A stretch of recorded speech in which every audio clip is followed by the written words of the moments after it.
ปลี่ยนปอกเปลี่ยนแปลงบ่ได้เปลี่ยนแล้วบ่หรือว่าใดๆเอาคุยคือว่าคุยลงเบิ่งเอาให้หัวหน้าทีมลาวใต้เพราะว่าเพิ่นมาเมื่อเพาะอันทีมงานเมื่อพอบ่จันทพรเดี๋ยวสิทัวร์แม่นต้องคุยให้เราชี้แจงด้วยเด้อแม่น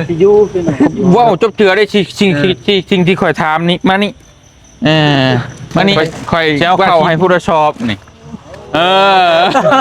นี่ไม่ใช่ลักรถสิที่มาถามไว้แน่ๆได้ดูเป็นลักเบื่อป้ากันบ่ได้ได้เตรียมมาให้แล้วนี่เข้าผู้รับชอบนั่นแหละนี่โดยบ่เป็นยังมันเข้าบริธามนี่เนาะอย่างนี้ถ้าชิเมื่อแต่ก็อันนั้นแต่ก็อยู่เอาบุญเอากุศลก็ได้แต่มันบ่จำเป็นถ้าว่าเขาหุ้งเพศหุ้งหมอเขาว่าบ่ช้างตัวนั้นเขาก็ต้องถิ่มทุกอย่างแล้วมันมีอย่างนี้แนวกินมีทะเลแล้วก็มีหมูมีตัดอ๋อจะมาจับกินได้บ่แม่นอ๋อบ่เคยกินหอยแครงตัดให้แล้วสบายบ่น้องบ่เคยกินหอยแครง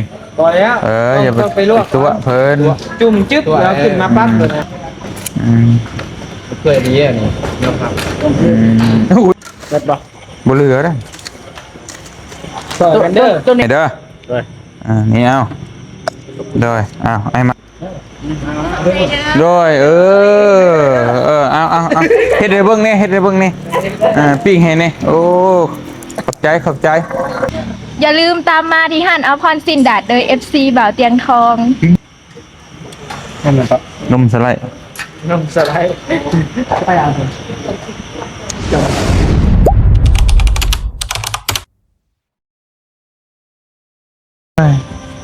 กูเห็นเลยมันพรเห็นอยู่ตอนยางมันนั่นพรอันเดพรสิ้นดาดบุฟเฟ่ทะเล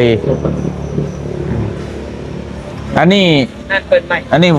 พามาเป็นหนูทดลองนะเด็ดเอาอีลีบ่เคยกินจักเทื่อเอาพี่น้องสบายดีเด้อพี่น้องกลับจากไทยสบายดีพี่น้องเบิดสกูทุกคนมื้อนี้กะหลังจากที่เฮาได้คุยกันเรียบร้อยว่าสรุปแล้วบ่ได้กลับก็เลยว่าพาเพิ่นสิมากินชิ้นดาดมันที่ห้านชิ้นดาดมันก็มีหลายห้านแต่ว่ามันส่วนหลายมันเป็นห้านเป็นช่างเป็นชุดแต่ห้านบุฟเฟ่นี่มันสิประมาณ 2-3 ห้านนี่แหละแต่ว่าห้านนี้บ่เตียงบ่เคยมากินที่สาเหตุบ่เตียงพามากินก็เพราะเห็นในเพจเพิ่นลงน่ะมันรู้สึกว่าอาหารทะเลมันหลายเลยพาทีมงานมาจากจัดเลยกุ้งหอยปูปลานะแต่ก็บ่ฮู้ว่าสิคือเพิ่นรีวิวหรือบ่ได้ก็ลองมือนำกันปกติเฮาก็มีแต่ข้ามไปกินอยู่มุกแต่ว่าทีมงานนี่ไปมุกบ่ได้เด้บ่มีบัตรเด้พี่น้องเนาะก็เลยพามากินอยู่สวรรค์เขตนี้แล้วบัดนี้คือว่ามีการเปลี่ยนปอกเปลี่ยนแปลงบ่ได้เปลี่ยนแล้วบ่หรือว่าใดๆเอาคุยคือว่าคุยลงเบิ่งเอาให้หัวหน้าทีมลาวใต้เพิ่นมาลงเบิ่งใดๆพี่น้องแรกก็ว่าสิอยู่หอที่30ได้แต่ว่าก็ต้นน้องนะเพราะว่าเพิ่นนแม่ได้นัดเด้เพิ่นนัดมาก็พอบอกกับน้องน่ะก็คือเฮาเว้าเนาะ2 มื้อเนาะนอน2 มื้อเพิ่นก็บอกแม่นะบัดแม่เพิ่นก็คอยได้บัดนี้ทางบ่นุ่งก็บ่ฮู้เพิ่นคล้องนั่งนะเฮาก็เฮาสิตัดสินใจผู้เดียวเป็นไปบ่ได้เนาะเดี๋ยววันนี้คุยกันแล้วบ่เดี๋ยวเฮ็ดจังได๋สรุปว่าจังได๋คุยกันนี่คุยกันนี่แหละคุยกันคุยพี่น้องเนาะก็กลับนั่นแหละกลับสรุปแล้วกลับบัดนี้เนาะกลับอื่นโดยโอเคได้อยู่ดอกได้ชำนาญก็ได้อยู่เป็นยังได้สรุปแล้วสิกลับอื่นบ่ได้อยู่ต่อบัดเปียดแต่ว่ากลับก็ประมาณเที่ยงนี่แหละเอากันเลยนะกลับเนาะแต่ว่าคิดเขากินหนักไปกินอยู่ดอกแล้วก็กลับเลยมีแต่กระชั้นกับกระบืนกับสิเล่นออกมาโดยกินข้าวจนกับเมื่อยเลยข้อโถข้อไฟเป็นยังไงเนาะพอจะให้อยู่บุญน้ำกันนะหมายไก่ บ่ได้บ่เอาบุญเอาเปลี่ยนอีก มันกลับไปก็มาก็บ่ได้แล้วเว้ย เขาก็บอกอยู่ว่าเขาเคลียร์แล้ว เออ แต่ยังเกรงใจเขาอยู่เด่น เอาก็เว้ากันนี่เนาะอยู่รถก็บ่เจ็บเนาะอืม เดี๋ยวแต่หมุง ก็ว่า เคารพ บ่แม่นเคารพสิทธิเพิ่นแน่เว้ยเฮาก็สิแม่นอยู่แม่นบ่รถลากอะหนออย่ากลับ เพราะแต่ว่าความอันนั้นมันเป็นอะไรแบบว่าให้น้องจันทพรเอาว่าเหตุผลเพราะว่าตั้งแต่เขาสิเมื่อเพราะอันทีมงานเมื่อพอบอจันทพรเดี๋ยวสิทั่ว แมนใช่ไหม ต้องคุยให้เราชี้แจงด้วยนะ ด้วย เบากันมา แม่น พี่ยูพี่หน่อยอยู่ฮอด มันผู้นี้ก็บ่จากเมื่อได้นี่ผู้นี้ก็บ่จากเมื่อคนนี้ก็บ่จากเมื่อสิเมื่อ3-1นะสิเมื่อพอผู้เดียว แม นี่ นมัน เขาคิด ถ่า ดู ยอีกแล้วให้คนอธิบายเบิ่งกัน โดยตอนแรกอะเนาะมากกับว่าสิ2-3 มื้อแหละกับว่าสิกลับมื้อนี้แม่นบ่เอาเอากันเนาะแล้วมาบัดนี้ก็คือจังซี่แหละมาหอดมื้อนี้ปั๊บเฮาตัดสินใจว่าบ่ได้กลับแล้วก็นัดไปว่าเฮ็ดบุญอีกเพราะว่าทางไอ้เตียงเพิ่นเด้เนาะเฮาอยากเบิ่งเฮาก็อยากมีส่วนร่วมเด้จริงแล้วตัว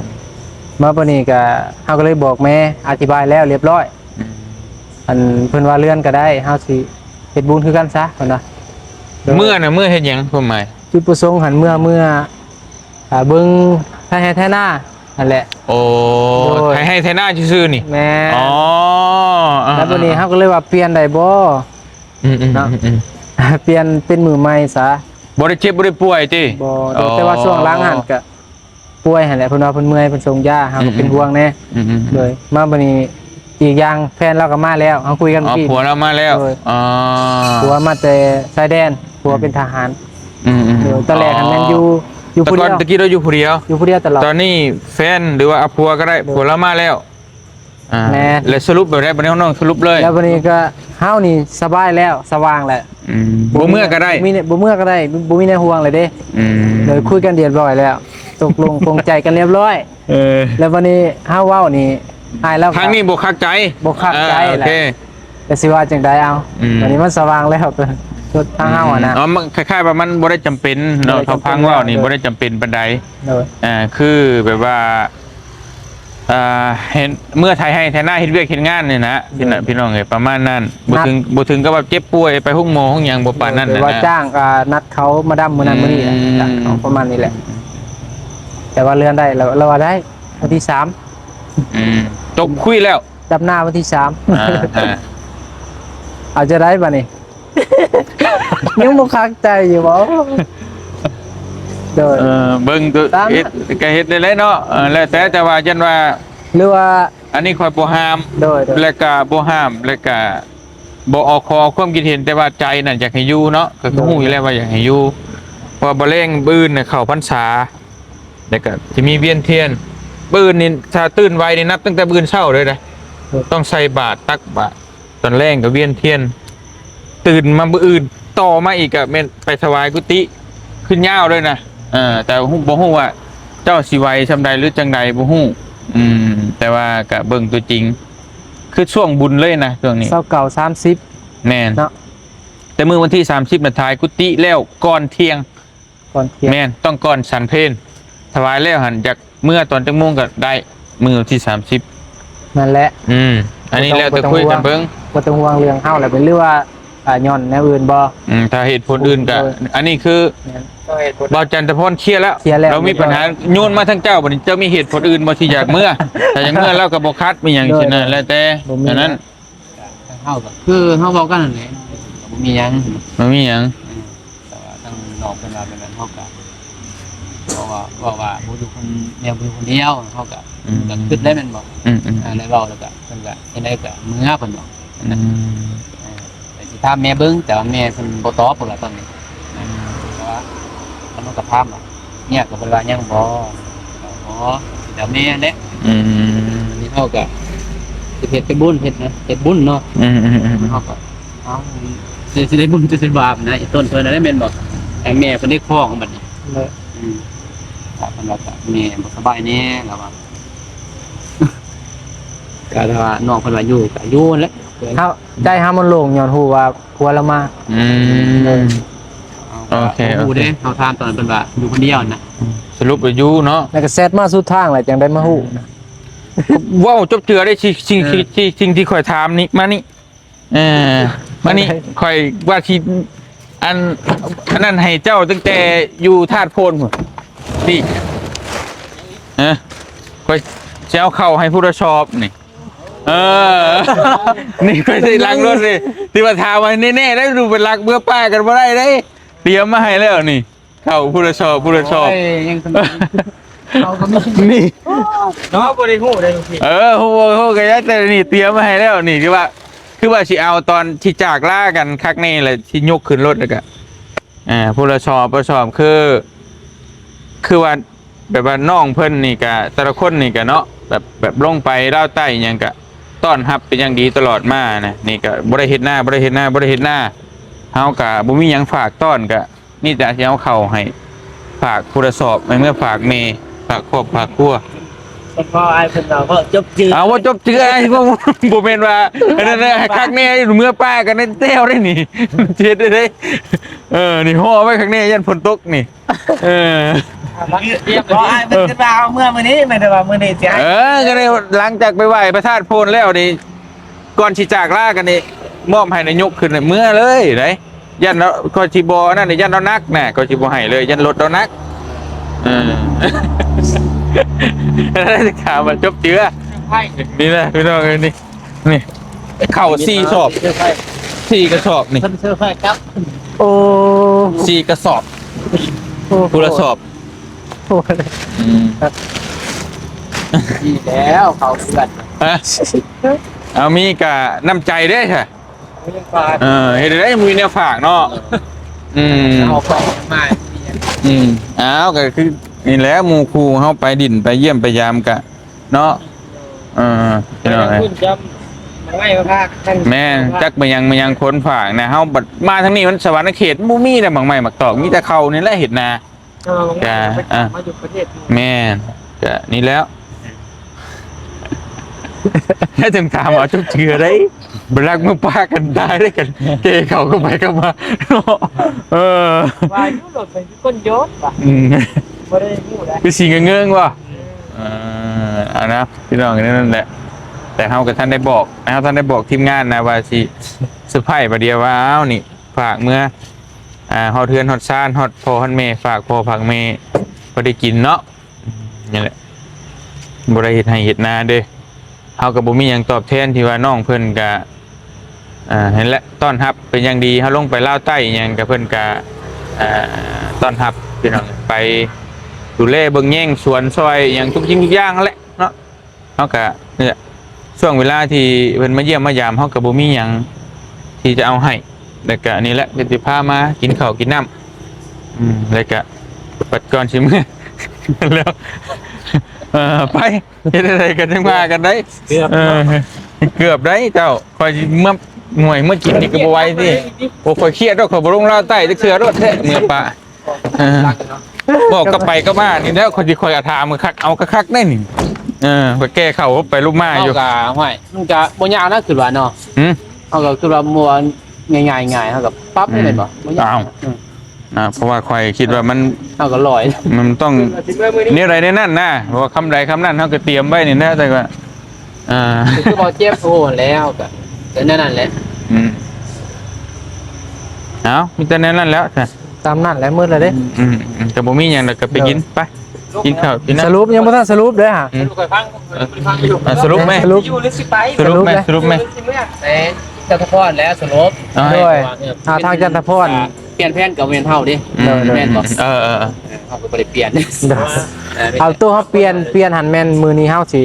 บ่ได้กลับเท่านั้นเนาะแต่ว่าโดยรวมแล้วก็คือยืดไปอีกเป็นที่30แล้วเฮาก็มาคิดอีกนะตอนนั้นเฮาคิดว่าบัดนี้เฮาช่วงแหละบ่มีแล้วเนี่ยข้างคาใจนะ ลืมถามแม่นบ่จะถามบ่ ถามแต่2คนนี้ 2คนนี้คือว่าน้องเพิ่นนี่ ถาม2คนนี้เป็นคนโสดซะอันนี้ก็บังเอิญว่าคุณก็บ่ได้ค่อยเข้าบ้านอยู่แล้วถามเราให้สบายเข้าไปตื้ม มาบอกดังซับซ้อนบัดนี้ ยังผู้นี้เนาะถาม2คนนี้ผู้นี้ตัดชินเลยเมื่อกี้นี่นะลืมยังผู้นี้คิดว่าผู้นี้สิบ่มีปัญหา โดย ก็เคลียร์แล้วเนาะลงตัว เคลียร์แล้วบ่มี เจ้าก็เบ้าเลย มีแต่บอก FC แหละขอโทษหลายๆพี่น้องกลับไปกลับมาเนาะพี่น้องโอ้ก็ถือว่าจะอยู่ต่อพี่น้องเฮ็ดบุญนำกันซะ แล้วแต่บ่มีแนวทางคาใจโดย เพราะว่าในการเฮ็ดบุญเฮาก็ต้องเต็มใจเฮาจังได้บุญเนาะ แม่น อยู่ แม่น แบบแนวมีความคิดกระวงกระเวมันก็คือว่าบ่น้องว่าบอกก็บ่คักก็ฮู้อยู่แต่ใดมาแล้วเป็นคนขี้เกรงใจคนน่ะ โดย บ่หมู่มันบ่คักเฮาก็บ่อยากอยู่ประมาณนั้น ก็มีแต่ว่าอยู่พี่น้องเนาะเอาบุญนำกันขอโทษ ก็ FC มีแต่ว่ามื้อเดียวเท่านั้นแหละ โดย ถ้าสิอยู่ดีกับอื่นนะ มื้ออื่น พอมื้อฮื้อก็ตอนบ่ายก็มื้อ วันที่30กลับเนาะ แม่นอยู่แต่มื้อเดียว หลังจาก อื่น ที่ นี่ ไปรวมมันนั่นน่ะหยัง แม่นถวายกุฏิ ถวายกุฏิ มีแต่เอานอนเนี่ยมีแต่มือน อนแต่มื้ออื่น มื้ ซื่อ อแหละมื้อมีแต่ไปถวายตอนเช้า แม่น โดย แม่น โดย มื้อตอนกลับ แม่น ตามนั้นพี่น้อง เพราะว่ามันแล้วก่อนเที่ยง โดย ถ้าสิกลับตอนใดก็ได้นะเลิกก็กลับเลยประมาณนั้นมีปัญหา บ่ได้แว่แล้วบัดกันแว่นี่แล้ว กันตอนนั้นว่ากัน เป็นมีแต่เพราะว่ามือเมื่อยข่อยก็สิบ่ได้เวเฮือนแหละเพราะว่าเบิ่งมันนั่นแหละข่อยจังนี่นั่นนี่ได้แล้วก็สิข้าวน้ำก็สิแล้วก็สิมอบให้บัดญาติมัน ญาติได้เกไปเกมาตายบ่ได้ให้เจ้านั่นแหละ โดยแสดงขอโทษเลย โดยบ่เป็นหยังบ่เป็นหยัง มันเข้าบริธามนี่เนาะหลังนี้คิดว่ามัน น้องคนโสดก็อยู่ก็อยู่ ก็ไอ้เขาก็เกรงใจแล้วมันนองนี่เว้ยเดี๋ยวขี่น้ำนอบัดนี้เบาน้ำกันนะเพื่อนรอกันเจ็ดจืดเอาขับรถเนี่ยเอาคือว่าเพื่อนจมเลยเอาการเปิดกราฟเป็นยังเขาบริเคียดกัน มีรสชาติแท้เฮาอ่ะ จักว่าสิฮักพวงบ่ได้กลับไปเพิ่นสิไล่น้ำก้นเนาะใช้เมาเขาก่อนเอ้าซึ่งลีโล ขึ้นมาว่าสิขี่น้ำก้นเฮา ก็เล่าอันแล้วเราอันเพราะว่าจะคู่นะเนาะเพื่อน ถ้ามาดวนจะเป็นไหม ไปเบิ่งในคลิปเบาโก้ก็ได้นะ เรา ชัดเจนได้ก่อนชัดเจนเพราะเอาบริธามได้เนาะอยู่ตาทัดผมก็ยอมรับ โดยบ่เป็นหยัง บ่คำว่ามันบ่จำเป็นอีหลีรอน่ะก็อยากให้อยู่ โดย เพราะมันแค่มืออื่นมือเดียวแม่นบ่ล่ะมันกระเทินแฮงนะถ้าสิเมื่อน่ะก็อันนั้นน่ะก็อยู่เอาบุญเอากุศลก็ได้แต่มันบ่จำเป็นถ้าว่าเขาหุ้งเพศหุ้งหมอเขาว่าบ่สร้างตัวนั้นเขาก็ต้องทิ่มทุกอย่างแหล้วแม่นบ่แต่ว่าสมมาเมื่อดำให้ดำหน้าเนี่ยนู่นนี่นั่นก็ว่าเป็นหยัง ก็แค่ไปว่านัดนั่นแหละสัญญาอะไรนะโดย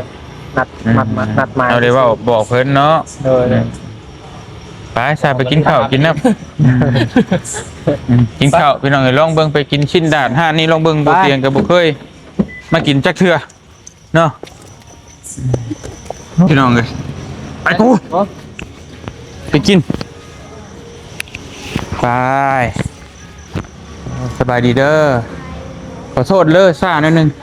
มันตกลงแบบกระดังมาถามกันว่าผู้ใดขายเข่าวมาจากสอบนะผู้ใดมีเงินมีจุ๊บนะอ่า ได้7 เดือนขอ8 เดือนแล้ว อ๋อทันในฮอดปีเนาะมันมีหยังนี่แนวกิน นี่ทะเลแล้วก็นี่หมู ทะเล ทะเล ทะเล มันบ่เข้มบ่ ไม่ใช่ผมบอกนี่อยู่ก็หอประสาทเป็นไส้นะ อ้าว โอ้ยยอมเป็นอะไร อยากลองไอายเห็นแต่ในเพจก็เลยตามมาแต่ในเพจก็เลยอยากมาชิมน้องเบิงเนาะพี่น้องเอ้ยไอ้ายขอถ่ายคลิปลง YouTube หน่อยเด้อ โอเค ได้อ่ะ จะมาหูจักเจออยู่ไปจักไง ฮู้จักไอ้ายบ่ไปฮู้จักไอ้ายอ๋อเคยเห็นอยู่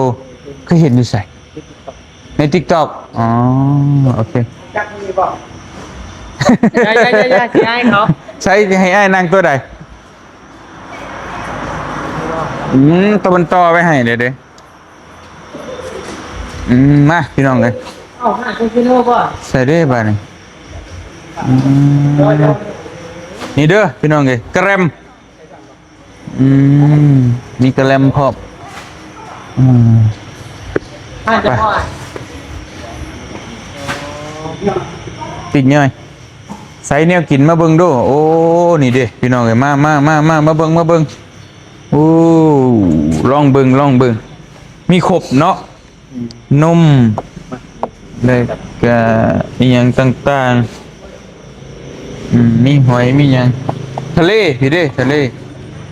โอ้นี่ซิกเนเจอร์ อยู่พี่พี่ มีตรงไหนเลย ซิกเนเจอร์อยู่พี่โอ้ คืออยู่เพื่อนนี่เนาะ โหปลาหมึกก็เป็นโตด้วยเด้ พลาดเลยอยู่เพื่อนเขามี มาเป็นโตด้วยโธ่พี่น้องเด้อเอาเต็มที่เด้อพี่น้องเด้อ กูก็ให้กิน หอยแครงกุ้งฮะ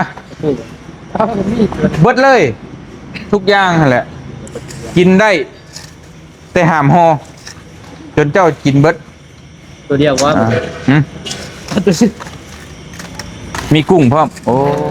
กุ้งไม่นั่งนี่ กุ้งบุฟเฟ่ต์นี่พี่น้องเลยกุ้งกันเนาะโอเคอยู่เลยขีดใส่เลย ลองเบิ่งเอารถเด้อใครอยากไปเลยกันขีบหนีบเอาเลยพี่น้องเอาไหม ขีดซื้อไป ฮะบ่เป็นหยังดอกเด้จานพุ่นนะเอามาเลือกใส่ โอ้งานเนาะ โอเคมาชิมลองเบิ่งบ่เคยมากินจักเทื่อ มาเลยเด้อไปมาเลยเนาะ เอาเลยแมนอ๋อโธ่หนีบเอาเลือกเอาฮะ ครับ โอ้ญาติเด้ปวดโพ มาเจ็บด้วยอย่างยังกี่เมา โอ้ทางนี้นี่เด้อพี่น้องเด้อ กินเห็ด อันนี้ให้เปิดเอาเด้อพักโอเคอยู่ได้การเนาะ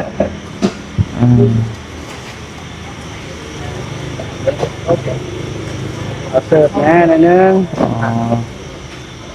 น้ำอย่างนี้ก็ร่วมทุกอย่างเขาสั่งเอาบ่เอาเป๊ปซี่มาให้ก็ได้เป๊ปซี่กับนมเปล่าได้เอามาแล้วเอามาต่อหนึ่งก็ได้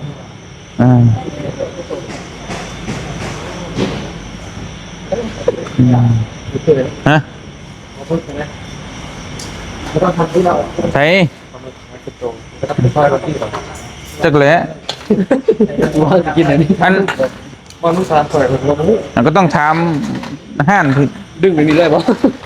ปลาหมึกนี่เขาเฮ็ดอะไร ปลาหมึกมีแมนปิ้งหรือว่าอยากลวกก็ได้ถ้าเอาเต้าปิ้งมาแล้วเขาจะมีเตา สมมุติว่าปิ้งแล้วเขาที่มันมีแนวตัดอยู่บ่ มีตัด อ๋อจะมาจับกินได้บ่แม่นอ๋อมีแนวตัดให้อยู่เนาะ มีแม็กปิ้งให้อยู่เด้ออันนี้หอยหวานหอยขม คิดว่าหอยท่า บ่ หอยท่าเก็บเพื่อนเนาะ คือเลยหอมหอม หอยหอม หอมแท้หอมหอย หอยหอม ลมน้ำเบิ่งเนาะ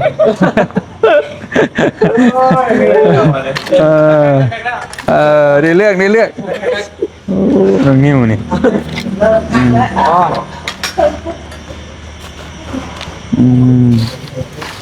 เอาใครอยากยังกะนี่เมาเด้อแล้วก็ต้องกินให้เบิด ก็เนี่ย พอเนี้ยแม่นกุ้งเอาโลดปลาหมึกเอาแนวนี้แหละแนวมันที่หากินยากอ่ะหาโลดแม่นเหลือเส้นหนึ่งก็บ่ได้เท่านั้นก็บ่ได้น้ำในกระทะก็ต้องตักกินเบิดอีก เซ็ต ภาพเนี่ยมันดูยากแล้ว โอ้เจ้าเห็นแล้วบ่มัน ชื่อว่าจะเป็นเศษภาพ นั่นแหละจะเห็นแล้วก็ได้พาเมียมากินใช่ป่ะตัวนี้แหละพี่น้องลองเบิ่งโอเคอย่าคีบลายอยู่ที่นี่คีบบ่มึกินบ่มึแล้วก็ค่อยต่อ ค่อยๆแหละโอ้มีมะขลังหมูเนาะเฮ้ยเนาะ นี่อันน้องโมฟังไป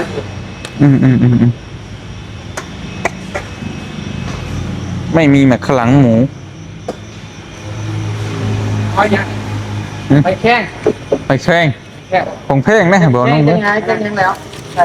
แข้งว่ะ แพง จะเอาแล้ว โลละแสนไป เคยกินยักษ์ บ่เคยกินหอยแข้งอ้าวแล้วสบายนี่บอกน้องบ่เคยกินหอยแข้ง พอแล้ว อย่าไปลวกตัวเพิ่น จุ่มจึ๊บแล้วขึ้นมาปั๊บเลยเป็นว่ากันเนาะ เอาอีกแน่ผมเอาอีกลายแน่เคยดีอ่ะนี่นะครับ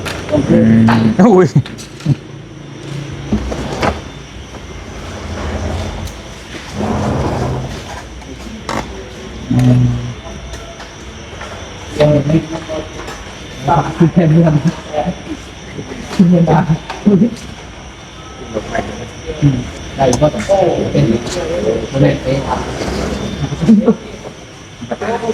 ฮะ เป็นที่เพื่อนเราข้างห้องน้ำ ได้เอากุ้งมาใหม่ ไป นี่เอาไม่เอาไม่ เอ้านักร้องบุกมือ นักร้องเอายังนักร้อง เฮ้ยเรียบร้อยแล้ว กุ้งเอาแม่กุ้งมามีกุ้งมาใหม่เลยว้าวโอเคนี่เอาก่อนเดี๋ยวเพื่อนเอาบ่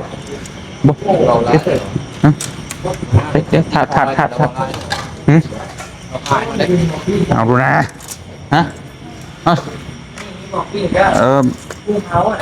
กุ้งเผาเนี่ย แม่กุ้งเขาที่กุ้งกับกุ้งจุ่ม หรือว่าใช้โดนัทไปเผาก็ได้นะเป็นน้องมาให้เลย จุ่มกระไรที่เนาะ ฮะได้เบิดหันแล้วพอจะไปเห็นให้มันชุกนะกินได้เบิดนะไปทางเลยน้องมีจับกล้องในสปตีนเอาให้กินกุ้งอย่างเดียวพ่อเป๊กเลย กุ้งอย่างเดียว เป๊กเป๊ก เยอะอาจารย์มันกิน พอดีโลนึงเด็ดบ่ บ่เหลือได้ ตัวนี้คือบ่เอาอ่ะเซนได้ หันมาตื้มอีกเอาอีก เอาเลยสดเอาเลยได้กินมันก็ตักต้องไปใหญ่หน่อยเอาไปเพื่อนเอาเบิดจะเงาบ่พี่น้องเลยขี้โลบขี้ลายเป็นมาเลยเธอใส่น้ำจิ้มไปมาเบิ่งน้ำจิ้มก่อนบาทนี่มาเบิ่งน้ำจิ้มมาบิงน้ำจิ้มอยู่ใส่ถ้วยอยู่ใส่โอ้มีน้ำจิ้มซีฟู้ดเธอฮะจ้าเอโอ้กระเทียม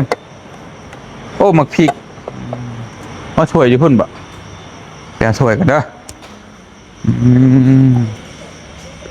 มียังน่ะอ๋อโอ้นี่ผู้สาวให้อีกว่าเจ็บ มันลายพวดได้ดอกเห็นบ่ก็จะสุดปึกร้ายเราอ่ะ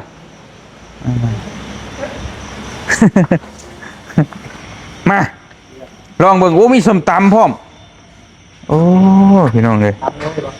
ตำเลยบ่ตำเองเนาะแม่น่ะพอเตียงสิลองเบิ่ง เฮ็ดได้ไหม ฮะ แซ่บ โอ้โบจักได้ต้องเฮ็ดเองใช่ไหม บ่ไอหมักแบบใดน้องกินแบบนั้นนะน้องเฮ็ดบ่เป็น นี่นั่นบ่ ด้วย โอเคสาวไอ้หมักแบบนี้สมมติว่า เทียม ใช่เฮ้ยบวงใช่ ยังไงเนี่ยต่ำหุ่งโบ โอ้เอาไม่ทักนี่เด้อเอาไอ้เฮ็ดให้เด้อ ด้วย นี่เอาเด้อเอาไอ้หมักแบบนี้แต่บ่ฮู้ว่าน้องสิกินได้หรือบ่ได้ ใส่ยังไงน้าวใส่บ่ฮู้แล้วไอ้เป็นเล่นแล้ว ไอ้กินซำนั้น ใช่ไหมไป นะอย่างนั้นมันเป็น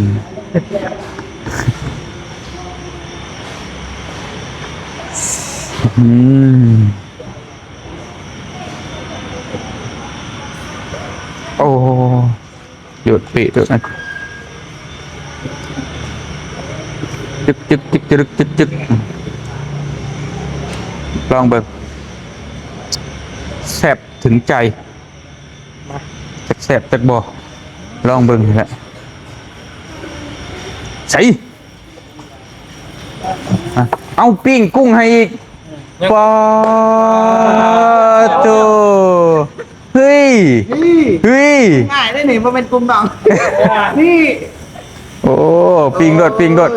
ให้ง่ายเงาปีกเนาะ เห็นให้เราเบิ่งซื่อ เอาปิ้งให้ก็ดีได้ปิ้งให้ก็ดีปิ้งให้นี่ พ่อหอยหอมเด้อ หอยหอมเนี่ย จกให้แม่เอาข้าวน้องปิ้งเอาน้องเอา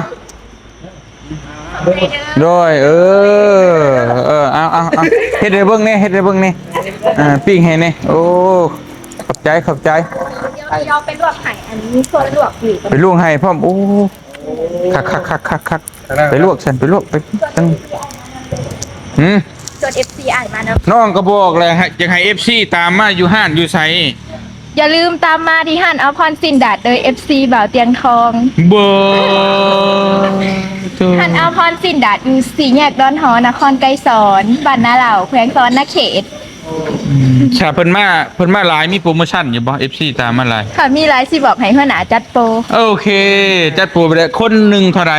คน178,000 มีอย่างแน่อยู่ในห้าน มีทะเลสดพวกกุ้งปลาหมึกหอยแครงแล้วก็มีพวกซีนมีหลายๆอย่าง กินยังได้นี่ กินได้ทุกอย่าง กินได้ทุกอย่างอ๋อตำคือมีสมตำพร้อมกินได้เนาะ แม่นค่ะ ตำเองเลย ตำเองเลย ถ้ากินบ่เบิดปั๊บเท่าไหร่ ปรับขีดละ40,000กี ขีดละ40,000 แม่น เหลือบุญเช่นเช่นหนึงได้บ่ บ่ได้ บ่ได้ปั๊บเช่นหนึงก็ปั๊บบ่ บ่ มีพ่อเมียมากินอยู่อื่น เหลือ เราหยอกซื่อๆเด้อลูกค้า เพิ่นหยอกพี่น้องเอ้ยเนาะถ้าเล็กๆน้อยๆบ่ว่ากันดอกเนาะ แม่น น้องคิดว่าแซ่บบ่ แซ่บ แซ่บแน่นอน แน่นอน100% 100%เลย แม่น โอ้เอาประชันเฮาบ่เชื่อหยังง่ายๆบ่เตียงก็มาครั้งแรกสิลองเบิ่งพี่น้องแซ่บบ่แซ่บก็สิบอกให้ FC ฮู้นํกันเนาะหากก็มาเทื่อทับอิดเห็นในเพจนายติดตามมาแต่ในเพจเห็นแล้วก็รู้สึกน้ำลายไหลเลยตามมากินน้องเบิ่งเอามาลองกินน้องเบิ่งนํกันเด้อเอาขอบใจน้องพี่น้องเด้อ บัดนี้ลองบัดนี้ ลองมึงดูบ่เชื่อปานใดเลยต้องกินก่อนเลย ป้าพี่น้องนี่เนาะบ่าวนุ่งสายกุ้ง จังเลยเอามาลายกับปิ้งให้เลย โดยปิ้งกินนั่นแหละแพงนั่นแหละโลละ300 400 แต่อยู่ในสดแน่เนาะ โดย มีคนแน่ บ่ทดบ่ ว้ายบ่ติได้เนาะไก่ เด้ฮะมาเพิ่มอีกเลยฮะกองอีหลีโอเคเจ้า ต่อเดียวเนาะ อีกว่าเลยได้เลยฮะอันน้องขอเตาปิ้งอีกเตานึงได้เตาละ30,000 กีบ อ๋อเตา แม่น เตาละกันที่ แม่นเดี๋ยวบ่เตียงต่อจานมาลองมึงกันเด้อแซ่บบ่แซ่บก็สิได้ฮู้กัน รู้กันในวันนี้แหละ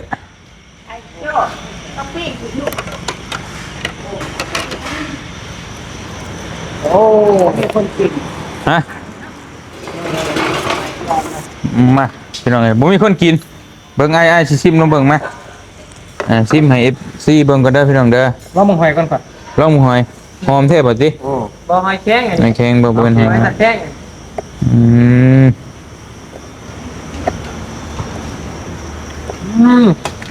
รสหอยเนาะ สด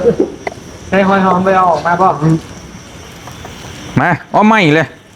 เบิ่งบ่เตียงสิกินลองเบิ่งคือบ่ได้เอามันน้ำมันท่าบ่ มาแล้ว ได้เลยบ่เตียงสิลองมึงเด้อพี่น้องเด้อขอบใจเด้อย่างให้เด้อโดย เอาเลย เอาใส่อีกแน่เอาใส่มาลองเบิ่งเดี๋ยวสิหาว่าขี้มูกพี่น้องเห็นเนาะต้องลองเบิ่งก็เด้อนี่นมสไลด์ นั่นแหละครับ นมสไลด์ น้ำสไลด์ไปอ่างจบคือของ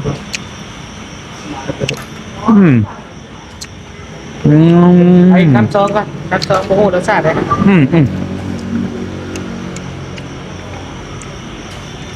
มา2 ตอนเลยบัดนี่ข่อย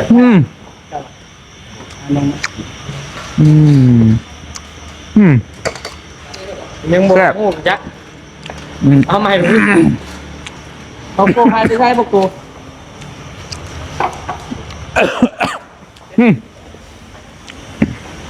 ขึ้นกับไอ้ปรุงเล่นตัวนั้น น้ำจิ้มเข้มข้น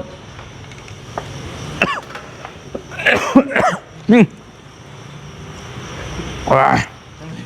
มาเขียนเลย สมัครคาแคท เบี้ยมันก็ใหญ่ไม่ให้ได้เนี่ย ไม่อยากนักแพ้ให้ได้โอ้ยมาจริงอยู่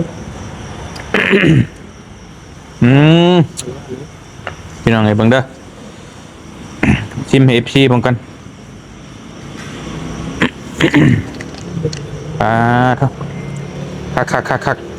กินลาสุดสวรรค์เด้อเถ่าเด้อ โอ้โทษคุณนะ มาแล้วนะเด้อไม่ก็ได้ รวมก็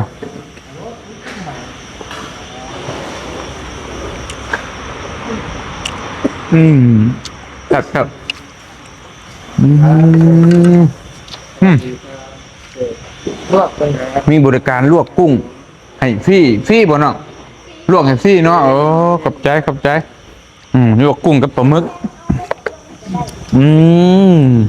ดีแท้เนาะพี่น้องมา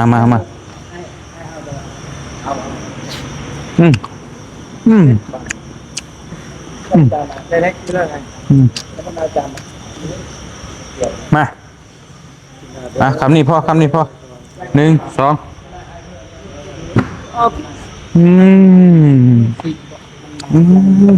ที่มันจะขึ้นนี่เจ้านั่นแหละ ครับมากินกันมาเลยพี่น้องเด้อเดี๋ยวไปเตียงขอผ้าทีมงานกินชิ้นดาดหรือว่าหมูกระทะก่อนพี่น้องเนาะมาเดี๋ยวกินก่อนพี่น้องเลยเดี๋ยวขอโตก่อนพี่น้องเลยขอโตกินก่อนเนาะสำหรับมื้อนี้ก็สรุปแล้วกับทั้งทีมงานบ่ได้กลับก็คือเก่าเนาะคือเก่าตามแผนเดิมจะได้อยู่เขาพรรษาสวรรณเขตพี่น้องเนาะก็ขอโตเป็นเจ้าภาพเลี้ยงทีมงานอีกมื้อนึงเด้อโดยพี่น้องเลยโดยเท่แล้วมัน แก้เสื้อใส่อะไรบ่ยาวก็ได้ ห้องแท้วันนี้นอนร้อยแล้ว มาขอตัวกินข้าวกินน้ำแล้วก็จังสิไปพักไปเศร้าหาหมองพักหมองเศร้าให้ทีมงานแล้วก็บื้นลุยทำบุญต่อเนาะพี่น้องแซ่บๆน้ำกันมากินชิ้นดาดเด้อพี่น้องเด้อเนาะขอบมุกขอบใจหลายๆทีมงานบัญชีกูทุกคนที่มาเยี่ยมแล้วก็ขอบมุกขอบใจ FC บัญชีกูทุกคนที่เป็นกำลังใจเบิ่งคลิปให้เนาะสำหรับมื้อนี้ขอตัวไปก่อนพี่น้องเอ้ยสบายดีเด้อพี่น้องเด้อ